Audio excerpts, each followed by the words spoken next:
오늘 거룩한 주일 여러분 참 잘 오셨습니다.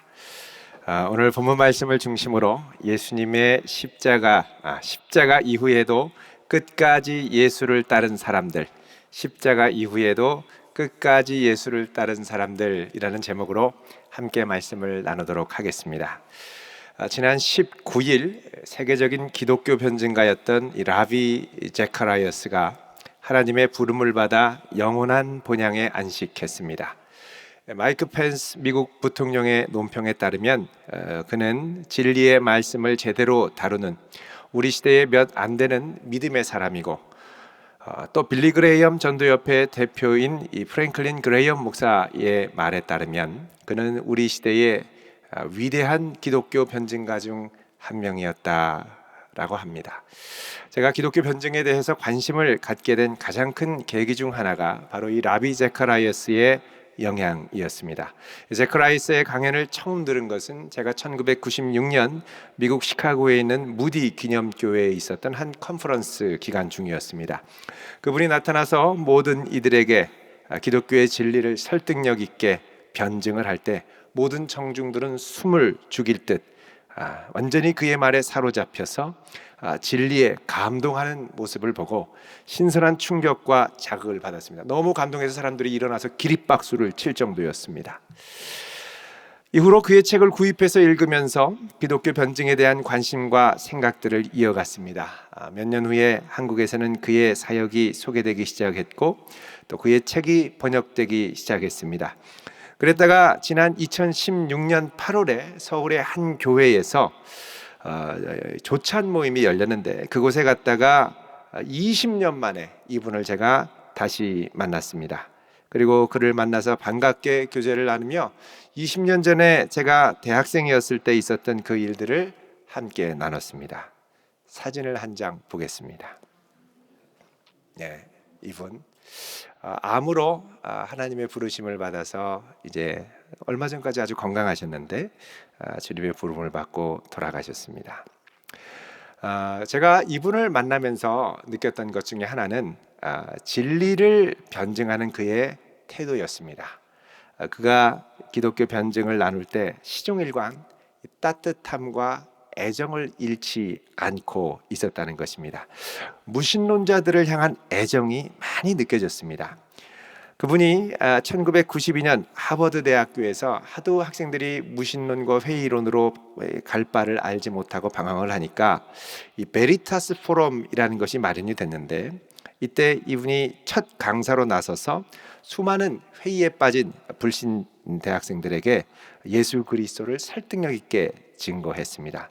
이때 많은 무신론자 학생들이 뜨거운 열렬한 반응을 일으켰는데 그 이유 중에 하나가 바로 이분이 설득력 있는 변증 가운데 시종일관 잃지 않는 애정과 따뜻함 때문이었다는 것입니다.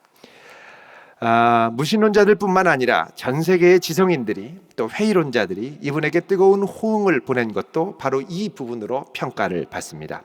이기기 위한 논쟁이 아니라 소통을 위한, 영혼을 살리기 위한 대화를 추구한 것으로 평가를 받습니다. 만약에 이기는 것이 주 목적이었다면 상대를 굴복시키고 승리하고 또 통쾌해하면 끝입니다. 뒤를 돌아보지 않아도 됩니다. 그런데 영혼과 소통을 하기 위해서, 사랑을 나누기 위한 것이 주 목적이라면 논쟁에서 상대를 굴복시키기보다는 설득시키고 애정을 갖고 또 돌아올 수 있는 용기와 소망을 심어주기 위해 최선을 다해야 할 것입니다. 이 따스한 애정이 우리로 하여금 끝까지 갈 수 있게 하는 원동력이 됩니다. 얼마 전 세계 최대의 전자상거래 업체인 아마존과 또 세계 최대의 오프라인 유통업체 매장을 갖고 있는 월마트의 1분기 실적이 발표됐습니다. 지난 1분기 하면 코로나19 사태로 상당히 많은 경제에 충격을 받을 때였습니다.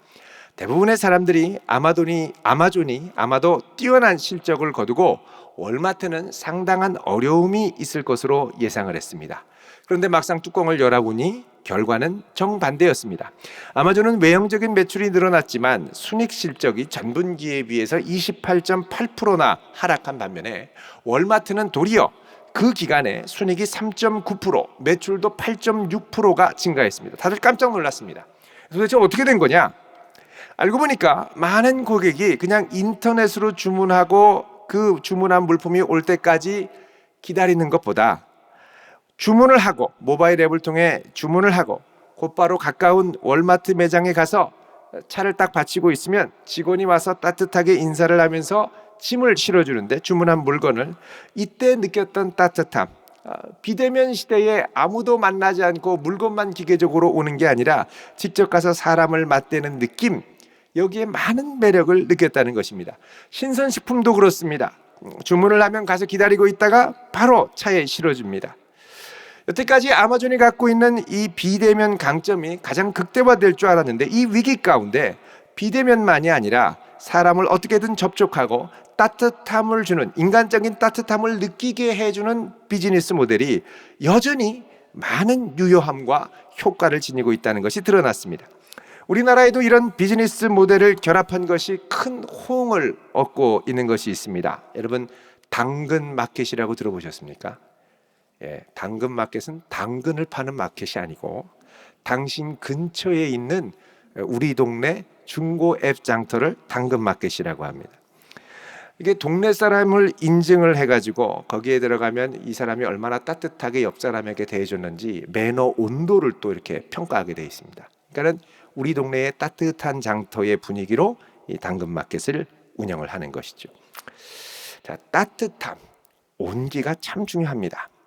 오늘 본문에는 예수님의 십자가 죽음 이후에, 그리고 죽음 이후에도 끝까지 예수님 시신 곁에 남은 사람들의 이야기가 등장합니다.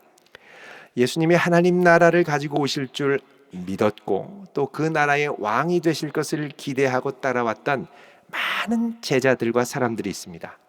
근데 그들의 기대, 그들의 예상, 그들의 소망이 예수님의 죽음으로 다 무참하게 끝나고 사라지니까 모두 십자가의 죽음 앞에서 사라져 버렸습니다.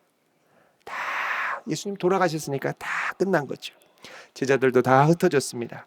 그런데 그 와중에 예수님의 십자가 아래에 예수님의 마지막 호흡이 끝나고 고개를 숙이시고 십자가에 매달려 가만히 여러 시간이 지나면서도 끝까지 그 자리를 지키고 있던 사람들, 그 사람들의 이야기가 오늘 본문에 등장하는 겁니다.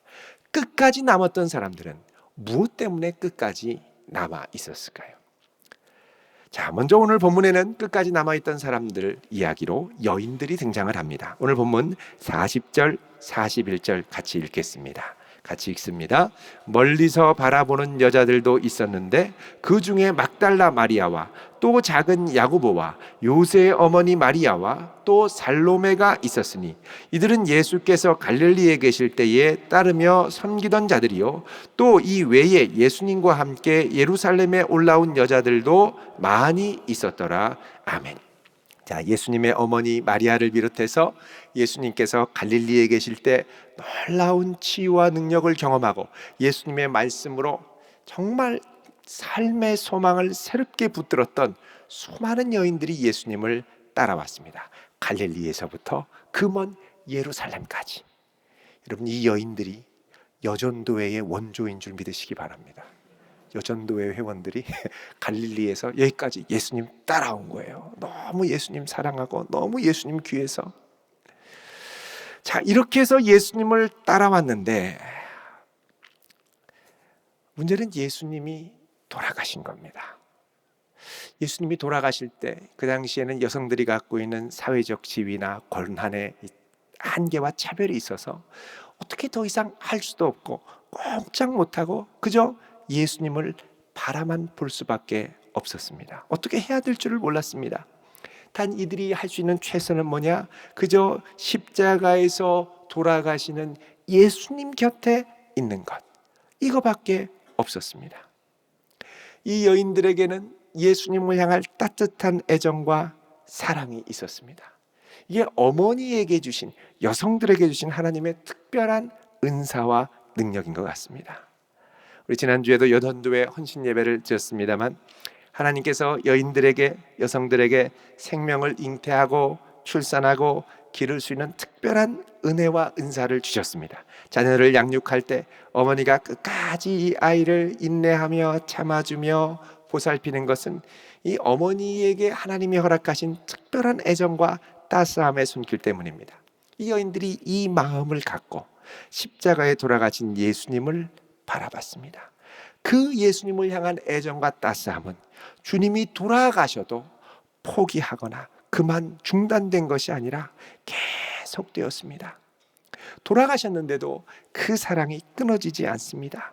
왜 그럴까요? 그것은 이 여인들이 하나같이 다 내 생명이 소진되어 가고 끊어져 갈 때 그 주님이 내게 오셔서 내 인생을 만져주시고 평생 괴롭히던 질병으로 죽어갈 때 오셔서 치료해 주시고 내 인생을 송두리째 파괴했던 이 귀신들에게 사로잡혀서 완전히 내 인생이 망가질 때 그 귀신을 쫓아내 주시고 살려주셨기 때문입니다. 주님이 나를 포기하지 않고 살려주셨는데 내가 어떻게 그분을 저버릴 수 있겠습니까? 이것이 바로 이 여인들의 마음이었습니다. 이 메시아의 죽음을 반향하는 것으로 알려진 시편 38편은 이 장면을 이렇게 묘사합니다. 여러분 한번 시편 38편을 보시겠습니다. 10절 11절입니다. 같이 읽겠습니다. 내 심장이 뛰고 내 기력이 쇠하여 내 눈의 빛도 나를 떠났나이다. 내가 사랑하는 자와 내 친구들이 내 상처를 멀리하고 내 친척들도 멀리 섰나이다. 아멘. 자, 내가 사랑하는 자와 내 친구들이 내 상처를 멀리하고 그 다음에 내 친척들도 멀리 섰나이다. 가까이 하고 싶지만 가까이 할 수 없고 할 수 없이 멀찍이 떨어져 있었습니다. 그러나 그 마음은 큰 슬픔과 아픔으로 가득했습니다. 제자들은 다 도망갔는데 십자가를 지신다고 체포되자마자 뿔뿔이 도망갔는데 왜 이 여인들은 끝까지 남아있을 수 있었을까요? 그것은 제자들과 이 여인들이 예수님을 향해 추구하는 방향이 근본적으로 달랐기 때문입니다. 제자들은 예수님을 통해 왕의 곁에 큰 자리를 차지하고 덕을 보고 출세하고 권세를 얻는 것이 주 목적이었습니다. 그래서 주님이 잡히고 십자가에 못 박히니까 더 이상 주님께 기대할 게 없다. 이제 끝이다. 내가 뭘 기대하겠느냐. 그리고선 주님 십자가에 돌아가시기 위해 잡히자마자 다 흩어져 버렸습니다.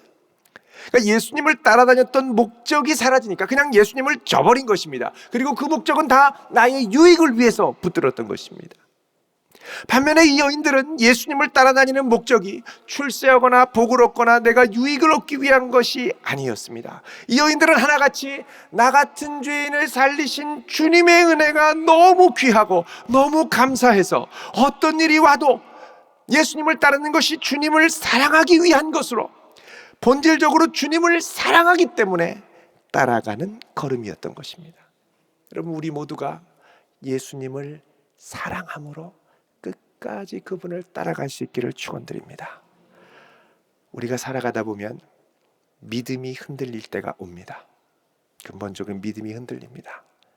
또 소망이 보이지 않아서 깔아질 때도 있습니다. 그런데 믿음과 소망이 사라져도 사랑은 끝까지 남게 되어 있습니다. 그래서 어떤 일이 와도 끝까지 붙들고 나아가는 힘, 바로 사랑입니다. 사랑으로 흔들리는 믿음과 사라져가는 소망까지 극복할 수 있는 복된 성도 될 수 있기를 바랍니다.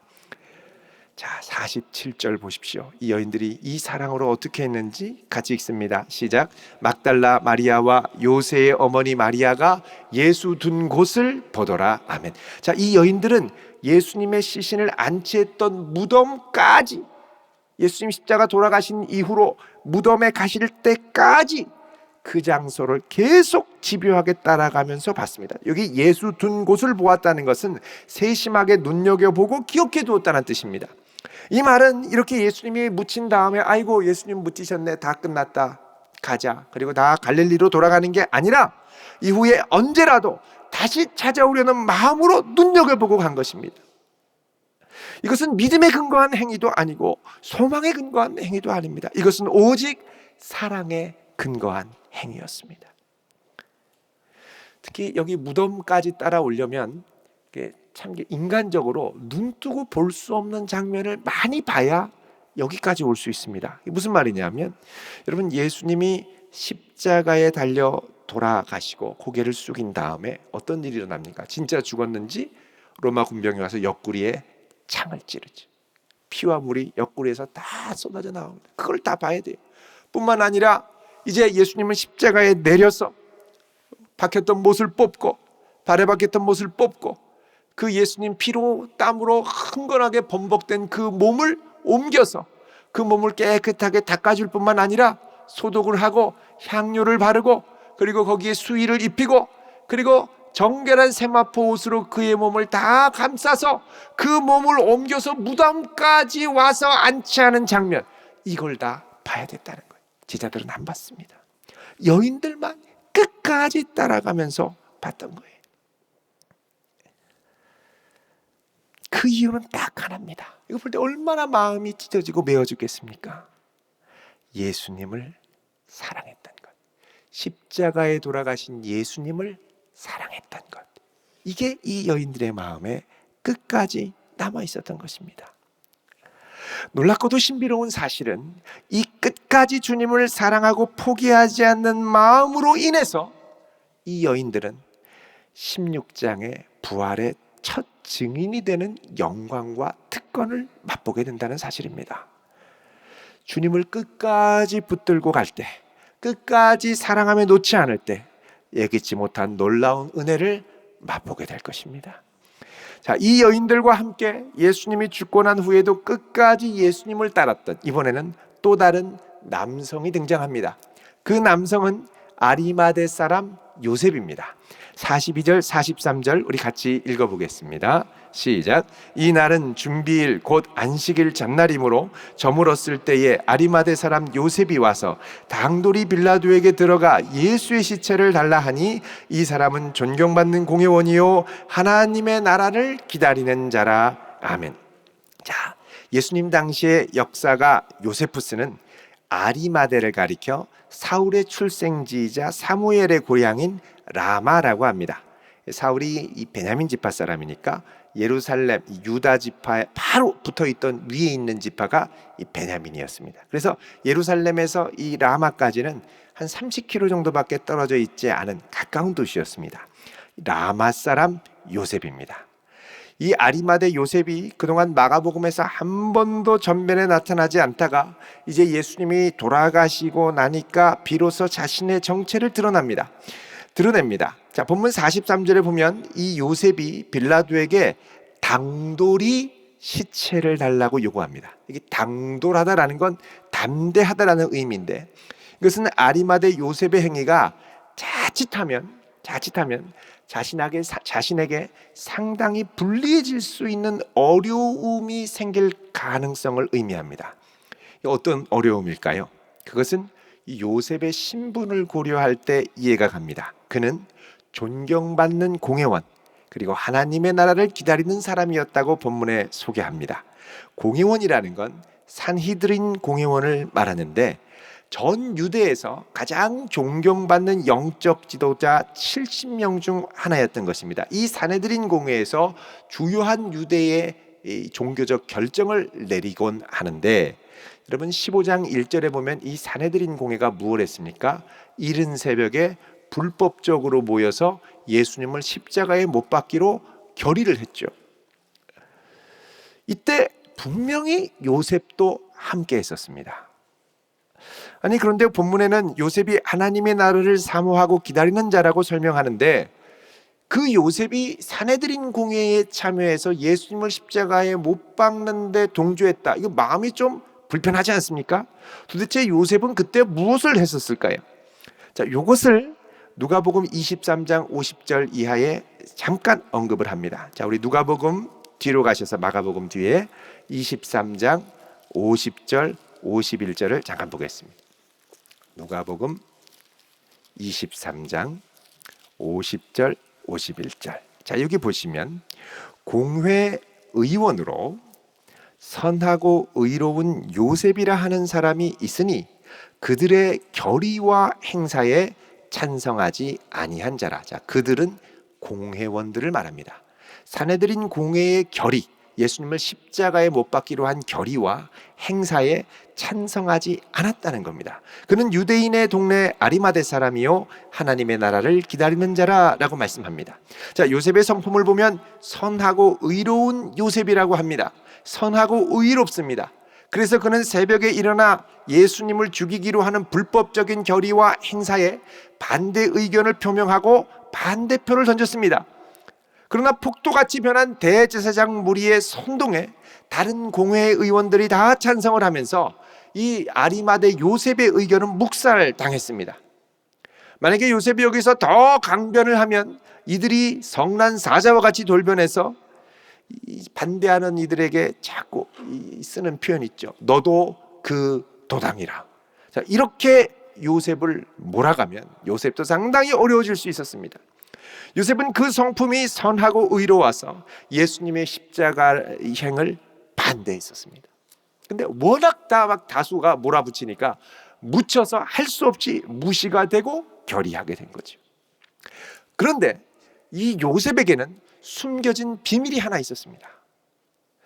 그것은 그가 선하고 의롭기 때문에 예수님을 반대한 것이 이유가 다가 아니라 그는 이미 예수님의 제자였던 겁니다. 자, 요한복음 뒤로 가셔서 19장 38절을 보십시오.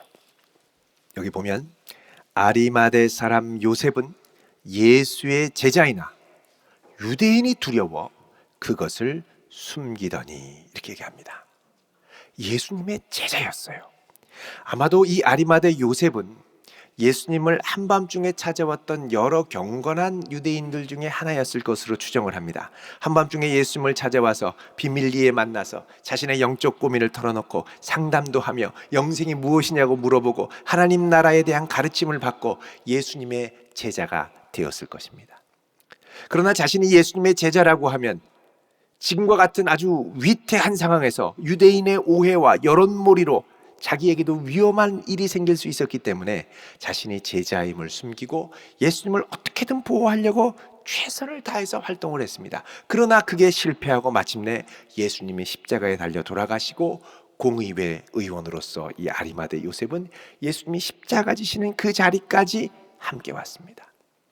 자, 이 십자가에서 죽을지언정 예수님 떠나지 않겠다고 했던 베드로, 다른 제자들은 다 사라지고 은밀한 가운데 그러나 최선을 다해 그 예수님을 사랑하고 예수님이 말씀하셨던 하나님 나라를 바라보며 고대했던 아리마대 요셉, 그리고 예수님을 사랑했지만 손을 쓸 수 없어서 그저 바라만 보고 울고만 있던 여인들, 이들이 예수님의 죽음 이후를 지키고 있었습니다.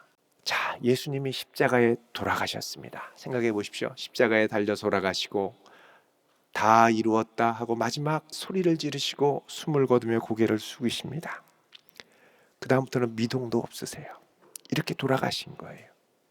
자, 이렇게 돌아가신 상태에서 아무도 예수님을 어떻게 할 생각을 안 합니다. 시신을 치울 생각도 안 하고. 왜냐하면 그 당시에 십자가형은 보통 십자가에 매달아서 건강한 죄수의 경우에는 이게 하루에서 많게는 이틀까지 호흡이 끊어지지 않고 그냥 계속 갔습니다. 그러니까 죽을 때까지 계속 줄창 놔두는 거죠. 예수님 돌아가신 대로 그대로 있고 그 모습을 보는 여인들의 가슴은 얼마나 아프고 갈리갈리 찢겨졌겠습니까? 막 울고 있고 아무도 손을 쓰지 않고, 만약에 이대로 그대로 두면 여인들은 뭐라고 소리도 못하는데 로마 군병이 나중에 그 예수님을 내려서 그 당시에 이 십자가형을 당한 범죄자들을 따로 모아서 집어 던지는 시신 구덩이가 있었습니다. 거기서 뼈가 많이 발굴되는데 거기 그냥 집어 던지는 거예요. 그럴 수는 없었다는 거죠. 요셉은 그동안 자신을 붙들어 주시고 하나님 나라와 영생에 대한 확신을 주셨던 예수님의 은혜가 고마웠습니다. 그리고 하나님 나라에 대한 더 큰 비전을 갖고 있었습니다. 그 비전을 주신 예수님께 감사했고 그 주님을 사랑했습니다. 그래서 당돌하게 빌라도에게 가서 예수님의 시신을 달라고 했습니다. 이것은 유대 율법의 관점에서 볼 때는 양날의 검이었습니다. 긍정적인 면과 아주 치명적인 위험이 있는 부정적인 면이 다 있었습니다. 자, 먼저 긍정적인 면에서 보면, 자, 안식일과 유월절이 이제 곧 시작이 되는데, 오늘 본문에도 42절에 보면 이 날은 준비일 곧 안식일의 전날이다 이렇게 말씀하죠. 자, 안식일의 전날에 나무에 달린 사람이 유대에 있었습니다. 나무에 달린 자는 하나님께 저주를 받은 자라고 그랬죠. 신명기 21장 23절 이하에 보면, 자, 하나님께 저주를 받은 사람이 달려 있고 그 저주 받은 사람이 안식일까지 달려 있으면 그 유대 땅에서 지키는 이 안식일과 이 유월절은 온전한 거룩한 안식일이 되지 못합니다. 더러워지는 거예요. 그래서 하나님의 저주가 그 땅에 머물러 있는 것이 되지 않으려면 안식일이 오기 전에 빨리 처리를 해야 됐습니다. 보통 이 유대의 이 날짜를 계산하는 방법은 저녁이 될 때 새날이 시작됩니다. 그래서 창세기 1장에도 보면 하나님이 세상을 만드실 때 저녁이 되고 아침이 되니 첫째 날이니라, 저녁이 되고 아침이 되니 둘째 날이니라 이렇게 되죠. 그래서 저녁이 되고 아침이 되는 게 하루면 이제 해가 저물면 하루가 끝나는 겁니다. 그러니까 예수님이 계속 그 자리에 십자가에 매달려 있고 밤새 매달려 있으면 이미 새날이 시작되는 거기 때문에 새날이 시작되는 안식일 유월절이 더러워질 수 있다는 것이죠. 그래서 그 날이 오기 전에 빨리 치워야 됐습니다. 그러니까 유대인으로서 이 땅의 거룩함과 정결을 위해 치워야 된다는 거죠. 자, 하루에 해가 6시, 해가 저물면 하루가 끝나는데 팔레스타인은 해가 질 때 거의 6시에 정확하게 해가 집니다. 6시에 정확하게 해가 뜨고 아침 6시, 저녁 6시. 그러니까 해가 지기 전에 이제 이 시신을 처리해야 되는데, 여러분 잘 생각해 보십시오. 예수님이 십자가에 돌아가신 것이 오후 3시였습니다. 오후 3시면 오후 3시에 돌아가신 걸 보고 아리마대 요셉이 미동도 하지 않은 예수님을 확인한 다음에 거기서 3시 지나고 조금 시간이 더 지체됐겠죠. 확인을 하고 빌라도에게 가서 당돌하게 시체를 달라고 요구를 해야 됩니다. 그러면 갈보리 언덕에서 이 예루살렘 성 안으로 다시 들어가서 이 빌라도가 있는 안토니오 요새로 들어가서 시신을 달라고 요구를 하려면 그 시간이 걸어서 한 30-40분이 걸리거든요. 그러니까 적어도 시신을 달라고 요청할 때가 오후 4시 전후로 됐다라는 것입니다. 그러니까 그 허락을 받고 예수님의 시신을 수습할 수 있는 시간은 실제로 2시간 정도밖에 남아있지 않았습니다. 어쨌든 간에 이런 요청은 빌라도에게서도 그렇고 유대인의 대표로서 정당하게 요청할 수 있는 부분이었습니다. 그런데 이제 문제는 뭐냐면 부정적인 측면에서의 이 부분이 또 있는데, 그거 뭐냐? 만약에 아리마대 요셉이 예수님의 시신을 받아서 그 장례를 위해 처리를 하면 그의 몸은 시신과 닿기 때문에 부정하게 됩니다. 부정하게 되면 정결례를 통해서 자기 몸을 정결하게 해야 되는데, 유대의 정결례에 따르면 하루는 온전히 격리되어 있어야 됩니다. 그러면은 하루가 격리되면 아리마대 요셉은 안식일을 유월절을 온전히 지킬 수 없는 상황이 되는 겁니다.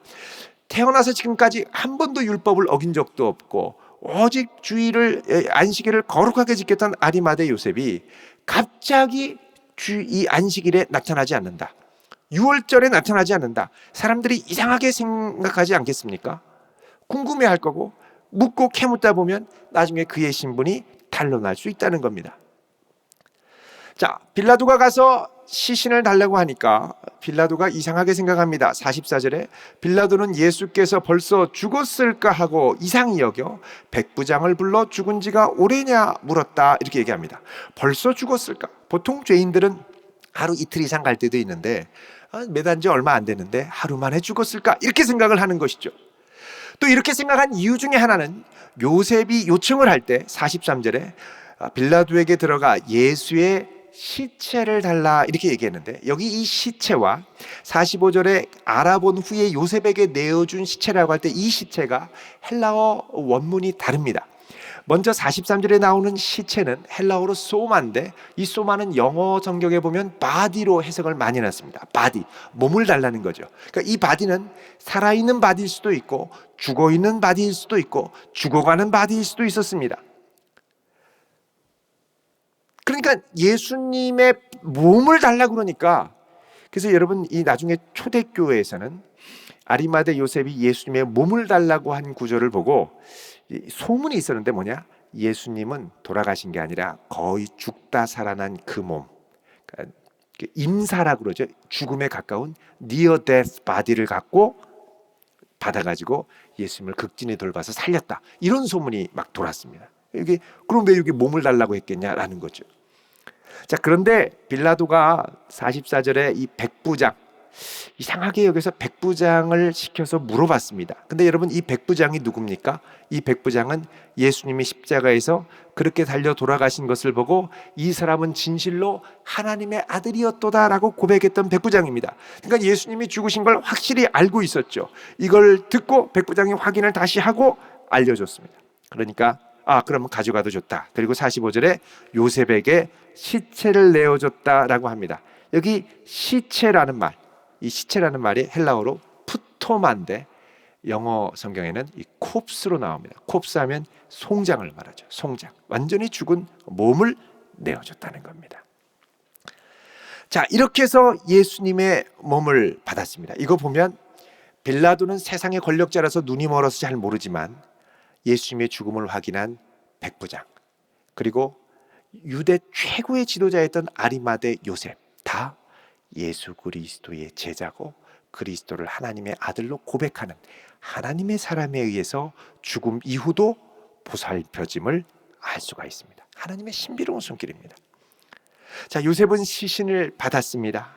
예수님의 돌아가신 그 몸, 피와 땀으로 얼룩진 예수님의 시신을 옮겨서 깨끗하게 닦고 향유를 뿌리고 또 수의를 입히고 세마포로 몸을 잘 싸는 이 장례 절차를 아마도 다급하게 진행을 했을 것입니다. 46절에 보면 요셉이 세마포를 사서 예수를 내려다가 그러죠. 여러분, 세마포는 그 당시 상당히 비싼 천이었습니다. 그리고 살려면 자금이 많이 있어야 됐고, 그리고 살 수 있는 시간도 많지 않았습니다. 왜냐하면 안식일부터는 상점이 문을 닫기 때문에 예수님 돌아가시고 시신을 수습하자마자 빨리 가서 사와야 되는데 2시간 안에 사와야 됐습니다. 그러니까 이 자금이 여유가 있지 않고는 갑자기 이걸 사기가 어려운 거죠. 갑자기 가서 세마포를 사오고 또 그 다음에 바위 속에 판 무덤에 넣어뒀다 그러죠. 바위 속에 팠기 때문에 우리는 이제 평토장을 하면 위에서 밑으로 팝니다만 바위를 파는 건 수평으로 파 들어갑니다. 그래서 파 들어가면 가운데 공간이 조금 있고 앞에 좌우에 작은 시신이 들어가는 이 통로들이 좌우로 쭉 뻗어 있습니다. 가게와 가문의 크기에 따라 어떤 거는 뭐 20기를 넣을 수 있는 큰 무덤도 있고 뭐 한 10구 정도 넣을 수 있는 작은 무덤도 있습니다. 자, 이 무덤에 바위를 파서 넣는데 이 보통 이거를 이제 시신을 넣어서 안장을 하면 돌을 거기에다가 입구에 놓습니다. 팔레스타인 지역은 돌이 많아서 다 돌무덤인데 돌을 입구를 막으면 이 입구를 막고 1년에서 2년이 지나면 시신이 다 부패합니다. 그럼 뭐만 남냐? 뼈만 남죠. 유골. 그래서 1년에서 2년이 지나고 나서 그 무덤에 막힌 돌을 치우고 그 안에 들어가서 그 하얀 유골만 남은 것을 다시 모아서 그다음에 유골함에 넣어서 마지막 그 안에 있는 가족들 장례하는 그 각각의 이 묘실 안에 한 곳에다가 넣어둬서 안치하는 것, 이게 장례의 마무리였습니다. 그러니까 돌을 두는 건 언제든지 이 가족들을 안치할 뿐만 아니라 가족 묘실이기 때문에, 그리고 가족이 유골이 될 때까지 기다렸다가 또 들어가는, 그러니까 2차적인 장례 절차와 여러 가족들을 고려해서 돌을 막아두었던 것입니다. 그런데 그 당시에 돌은 두 종류가 있었습니다. 사각형 돌이 있고 둥그런 돌이 있었습니다. 정사각형이나 직사각형으로 깎아서, 그리고 동그랗게. 여러분, 이게 돌 하나가 보통 한 250에서 300kg가 되는 어마어마하게 육중한 돌인데, 사각형 돌이 쌀까요? 둥그런 돌이 쌀까요? 반대로 둥그런 돌이 비쌀까요? 사각형 돌이 비쌀까요? 뭐가 깎기가 더 어려울까요? 손이 뭐가 더 많이 갈까요? 둥그런 돌이 더 많이 갑니다. 사각형은 큰 돌 그냥 깎아가지고 빼서 그냥 넣으면 되는데 이게 보통 한 250에서 300kg 되니까 엄청 무겁죠. 근데 이걸 둥그렇게 다듬으려면 정성이 많이 필요합니다. 고고학자들이 예루살렘 주변에 지금도 히브리 대학에 가면 그 전망대 바로 밑에 그 유대 당시의 무덤이 아직 있습니다. 터가. 근데 예수님 돌아가신 당시에 그 무덤들을 조사해 봤는데 예수님 시대에 사용했던 무덤들이 예루살렘 주변에 약 900개가 발견이 됐습니다. 근데 이 900개 중에 돌 무덤의 입구가 중요하겠죠. 그 무덤 900개 중에 입구의 돌이 사각형이냐 동그라미냐를 따지고 봤더니 동그라미 있는 무대, 둥그런 바위로 막은 이 무덤은 900개 중에 4개밖에 없습니다. 그만큼 이 동그란 돌로 막은 이 굴은 존귀하고 부유하고 존경받는 사람 가문의 무덤이었다는 거죠. 그러니까 아리마대 요셉은 예수님 십자가의 형을 받은 가장 비천한 그 예수님을 가장 존귀한 곳으로 아마도 가족의 묘일 가능성이 큽니다. 또 부유했기 때문에 재빨리 세마포를 살 수 있었겠죠. 그리고서는 예수님을 안장했던 겁니다. 그래서 이런 이 요셉의 이 넉넉한 상황, 이게 이제 사실 우리는 잘 모르지만 마태복음 27장에 보면 이 요셉을 뭐라고 그러냐면 부자 요셉이다 이렇게 말합니다. 리치 요셉.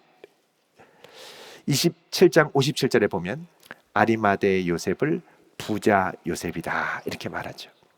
다른 말로 하면 요셉을 안치할 수 있었던 것은 부유했던 요셉이 사전에 소유하고 있던 가족묘가 있었기 때문에 넉넉한 자금 사정이 있었기 때문에 그 자신에게 주어진 부와 또 자산을 갖고 예수님에 대한 은혜와 사랑을 끝까지 잘 표현했다는 겁니다. 만약에 요셉이 예수님 덕에 무엇인가를 얻기 위해서 이걸 했다면 헛된 것입니다. 왜 이미 돌아가셨기 때문에. 그러나 예수님을 사랑했고 하나님 나라의 비전을 품었기 때문에 끝까지 이 예수님 장례를 함께 할 수 있었던 것이죠.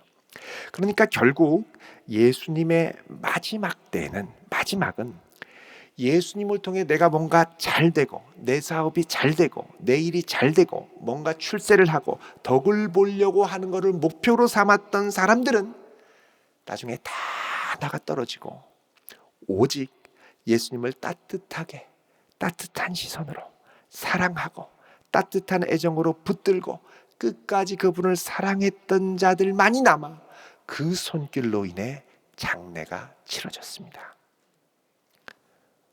놀라운 것은 믿음과 소망이 사라져 암담한 그곳에서 사랑만 붙들고 갔더니 그 사랑이 결국 주님의 부활을 준비하는 손길이 되었다는 것입니다. 우리가 이 땅을 살아가면서 믿음은 흔들립니다.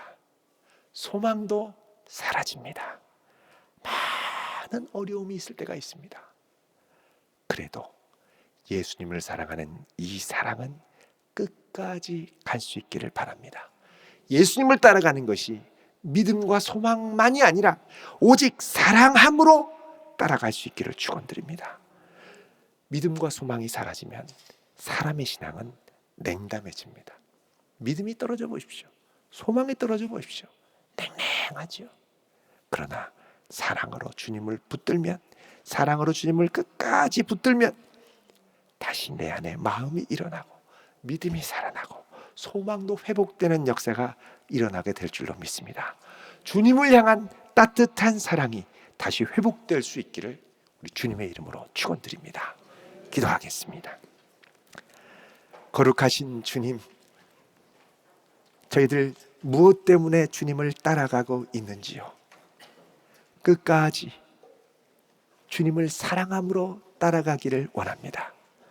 우리의 믿음은 흔들리고 소망은 사라져도 우리 주님을 사랑하는 그 중심만큼은 끝까지 흔들림 없이 변함없이 주님을 향할 수 있도록 우리들을 붙들어 주옵소서. 예수님의 이름으로 기도드리옵나이다. 아멘.